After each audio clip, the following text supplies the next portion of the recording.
আসসালামু আলাইকুম প্রিয় শিক্ষার্থী বন্ধুরা, আমি মোহাম্মদ ইমন আলী, ইমন ম্যাথ একাডেমি নওগাঁয়ের পক্ষ থেকে আজকে তোমাদের জন্য নিয়ে আসছি নবম দশম শ্রেণী উচ্চতর গণিত এই বইয়ের নবম অধ্যায় 9.1 সূচক লগ এই চ্যাপ্টার থেকে ছোট্ট একটা অঙ্ক 2 নম্বরটা অনুশীলনের শুরুতেই আমাদের 1 2 3 এই তিনটা ম্যাথ একদম সোজা দেওয়া আছে পানির মতো।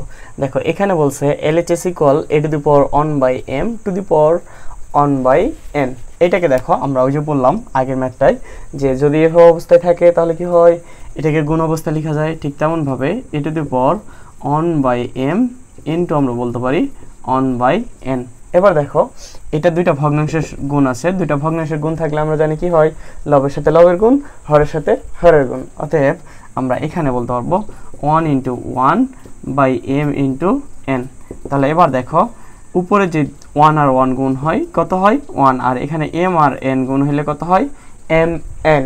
এবার দেখো আমাদের ডান পক্ষে এটাই বলা আছে, অতএব আমরা এটাকে বলতে পারি RHS।